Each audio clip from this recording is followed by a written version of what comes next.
ಕಾಶಿಯಷ್ಟೇ ಪವಿತ್ರ ಪುಣ್ಯಕ್ಷೇತ್ರ ನಮ್ಮ ಕರ್ನಾಟಕದಲ್ಲೇ ಇದೆ.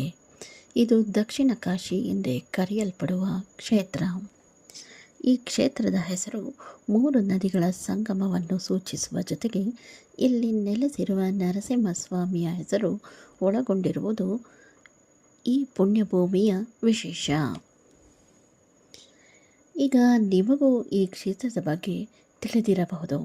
ಹೌದು, 1000 ವರ್ಷಗಳ ಇತಿಹಾಸವಿರುವ ಈ ದೇಗುಲದಲ್ಲಿ ಪ್ರತಿಷ್ಠಾಪನೆಗೊಂಡು ಪೂಜಿಸಲ್ಪಡುತ್ತಿರುವ ನರಸಿಂಹಸ್ವಾಮಿ ಈ ಕ್ಷೇತ್ರದ ಆರಾಧ್ಯ ದೈವ.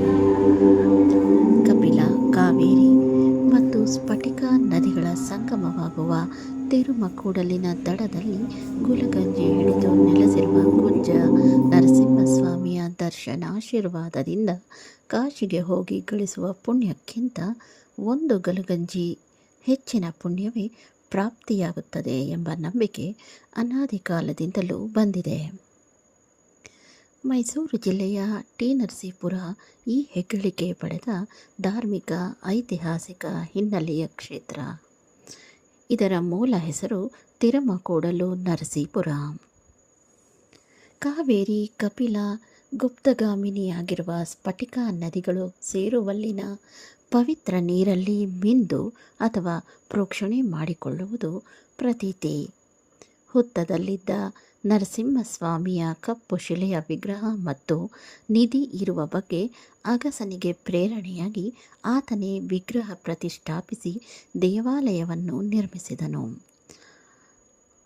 ಆ ಅಗಸನಿಗೆ ವರ ಕೇಳು ಎಂದಾಗ ಆತ ತಾನು ಗಂಗೆಯಲ್ಲಿ ಸ್ನಾನ ಮಾಡಿ ಮೋಕ್ಷ ಪಡೆಯಬೇಕೆಂಬುದು ತನ್ನಾಸೆ ಎಂದು ಸ್ವಾಮಿಗೆ ಅರಿಕೆ ಮಾಡಿಕೊಂಡಾಗ ನರಸಿಂಹಸ್ವಾಮಿ ಈ ಕ್ಷೇತ್ರ ಕಾಶಿಗಿಂತ ಹೆಚ್ಚು ಪುಣ್ಯಪ್ರದವಾದ ಕ್ಷೇತ್ರ ಎಂದು ಕೈಯಲ್ಲಿ ತಕ್ಕಡಿ ಹಿಡಿದು ತೂಕ ಮಾಡಿ ತೋರಿಸಿದ್ದ ಬಗ್ಗೆ ದೇವಾಲಯದಲ್ಲಿ ತಿಳಿಸಲಾಗಿದೆ.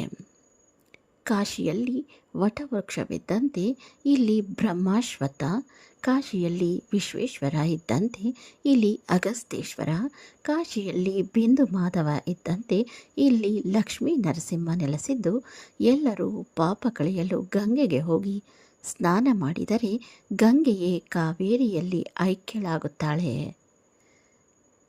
ಎಂದು ಸ್ವಾಮಿ ಹೇಳಿದ್ದರಂತೆ. ಇದು ದೇವಾಲಯದ ಐತಿಹ್ಯದಲ್ಲಿ ಕಂಡುಬರುವ ಒಂದು ಕ್ಷೇತ್ರದ ಮಹಿಮೆ.